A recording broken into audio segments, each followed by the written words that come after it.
ಮುಖಪುಟದಲ್ಲಿ ಬರ್ತಾ ಇದೆ.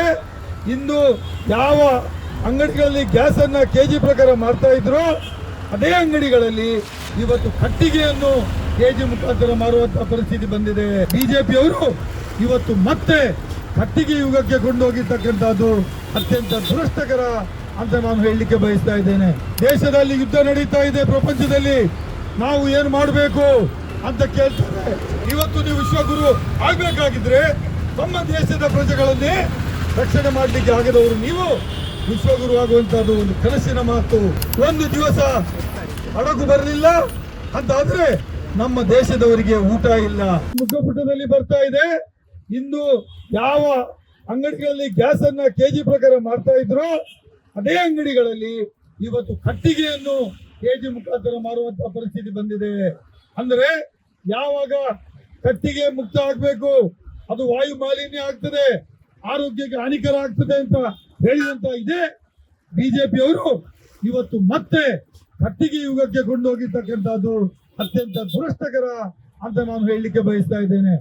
ಇವತ್ತು ಗ್ಯಾಸ್ ಸಿಲಿಂಡರ್ಗಳ ಬೆಲೆ ಕೇಳ್ತಾ ಇದ್ದಾರೆ. ಮಾತಾಡಿದ್ರೆ ದೇಶದಲ್ಲಿ ಯುದ್ಧ ನಡೀತಾ ಇದೆ, ಪ್ರಪಂಚದಲ್ಲಿ ನಾವು ಏನು ಮಾಡಬೇಕು ಅಂತ ಕೇಳ್ತಾರೆ. ನನ್ನ ಪ್ರಶ್ನೆ ಇರುವಂತಹದ್ದು, ಮಾನ್ಯ ನರೇಂದ್ರ ಮೋದಿ ಅವರೇ, ಈ ದೇಶದ ವಿಶ್ವಗುರು ಅಂತ ನೀವು ಹೇಳ್ತಾ ಇದ್ದೀರಿ. ನಾನು ಕೈ ಎತ್ತಿದ್ರೆ ಇಡೀ ಪ್ರಪಂಚ ಭಸ್ಮ ಆಗ್ತದೆ ಅಂತ ಹೇಳ್ತೀರಿ. ಇಡೀ ಪ್ರಪಂಚಕ್ಕೆ ನಾನು ಹೇಳಿದಂತೆ ಇದೆ ಅಂತ ಹೇಳ್ತೀರಿ. ವಿಶ್ವಗುರು ಆಗಿರ್ತಕ್ಕಂಥ ನರೇಂದ್ರ ಮೋದಿಗೆ ಇವತ್ತು ತಮ್ಮ ದೇಶದ ಜನರಿಗೆ ರಕ್ಷಣೆ ಮಾಡ್ಲಿಕ್ಕೆ ಆಗ್ತಾ ಇಲ್ಲ. ತಮ್ಮ ದೇಶಕ್ಕೆ ಬೇಕಾದಂತ ಅಡುಗೆ ನೂಲಿಕೆ ಕೊಡ್ಲಿಕ್ಕೆ ಸಾಧ್ಯ ಆಗ್ತಾ ಇಲ್ಲ. ತನ್ನ ದೇಶಕ್ಕೆ ಬೇಕಾದ ಪೆಟ್ರೋಲ್ ಉತ್ಪನ್ನಗಳನ್ನ ಕೊಡ್ಲಿಕ್ಕೆ ಸಾಧ್ಯ ಆಗುದಿಲ್ಲ ಅಂತ ಹೇಳಿದ್ರೆ ನೀವು ಈ ದೇಶವನ್ನ ಹೇಗೆ ಮುನ್ನಡೆಸ್ತಾ ಇದ್ದೀರಿ? ಹೇಗೆ ನೀವು ಪ್ರಪಂಚದ ಏನು ವಿಶ್ವಗುರು ಆಗ್ತೀರಿ ಅಂತ ಹೇಳುವುದು ನಮ್ಮ ಪ್ರಶ್ನೆ.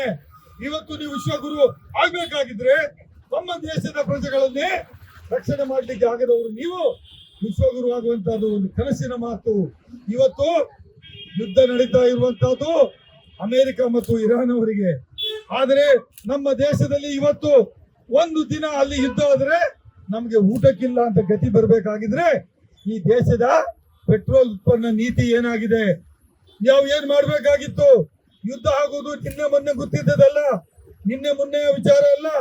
ಸುಮಾರು 1 ತಿಂಗಳುಗಳಿಂದ ಯುದ್ಧ ಆಗ್ತದೆ, ಇದು ಅಲ್ಲಿ ಡಿಸ್ಪ್ಯೂಟ್ ಇದೆ ಅಂತೇಳಿ ಗೊತ್ತಿದ್ರು ಕೂಡ ನೀವು ಈ ದೇಶದ ಜನರಿಗೆ ರಕ್ಷಣೆ ಮಾಡಲಿಕ್ಕೆ ಸರಿಯಾದಂತಹ ತೈಲ ಉತ್ಪನ್ನಗಳನ್ನ ಶೇಖರಣೆ ಮಾಡಿ ಇಟ್ಟು ನಮ್ಮ ದೇಶಕ್ಕೆ ಕಡಿಮೆ ಆಗದಂತೆ ನೋಡಿಕೊಳ್ಳುವ ಜವಾಬ್ದಾರಿ ನೀವು ವಹಿಸಿಕೊಳ್ಬೇಕಾಗಿತ್ತು. ಅದನ್ನ ವಹಿಸಿಕೊಳ್ಳುವ ಶಕ್ತಿ ನಿಮಗಿಲ್ಲ. ಒಂದು ದಿವಸ ಹಡಗು ಬರಲಿಲ್ಲ ಅಂತಾದ್ರೆ ನಮ್ಮ ದೇಶದವರಿಗೆ ಊಟ ಇಲ್ಲ. ಒಂದು ದಿವಸ ಹಡಗು ಎಲ್ಲಿಯಾದ್ರೂ ನೀರಿನಲ್ಲಿ ಮುಳುಗಿತ್ತು ಅಂದ್ರೆ ನಮ್ಮ ದೇಶದ ಜನರಿಗೆ ಊಟ ತಿಂಡಿ ಇಲ್ಲದ ಗತಿಯನ್ನ ಮಾಡಿ ಹಾಕಿದ್ರಿ. ಇದೇನಾ ನಿಮ್ಮ ವಿದೇಶಾಂಗ ನೀತಿ? ಇದೇನಾ ನಿಮ್ಮ ವಿದೇಶಾಂಗ ನೀತಿ ಅಂತ ನಾನು ಕೇಳಲಿಕ್ಕೆ ಬಯಸ್ತೇನೆ. ನಾನು ಹೇಳ್ತಾ ಇದ್ದೇನೆ, ಈ ದೇಶದಲ್ಲಿ ವಿದೇಶಾಂಗ ನೀತಿ ಫೇಲ್ಯೂರ್ ಆದ ಕಾರಣಕ್ಕಾಗಿ ಇವತ್ತು ಈ ತರದ ಒಂದು ದೊಡ್ಡ ತರದ ಒಂದು ಗಂಡಾಂತರ ನಮ್ಮ ದೇಶಕ್ಕೆ ಬಂದಿದೆ. ಇಂಥ ಪರಿಸ್ಥಿತಿ ನಾನು ಎಂದೂ ನೋಡಿರ್ಲಿಲ್ಲ. ನಮ್ಮ ದೇಶದಲ್ಲಿ ಯುದ್ಧ ಆದಂತಹ ಸಂದರ್ಭದಲ್ಲಿ ನಮಗೆ ಅಡಿಗೆ ಅನಿಲ ಇಲ್ಲ, ಕೆರೋಸಿನ್ ಆಯಿಲ್ ಇಲ್ಲ, ಪೆಟ್ರೋಲ್ ಇಲ್ಲ, ಡೀಸೆಲ್ ಇಲ್ಲ, ಆಯಿಲ್ ಇಲ್ಲ ಅಂತ ಹೇಳೋ ಮಟ್ಟಕ್ಕೆ ನಾವು ಬರಬೇಕಾಗಿದ್ರೆ ಈ ದೇಶದಲ್ಲಿ ಇವತ್ತು ಆಗತಕ್ಕಂಥ ವಿಚಾರಗಳು ಯಾವುವು?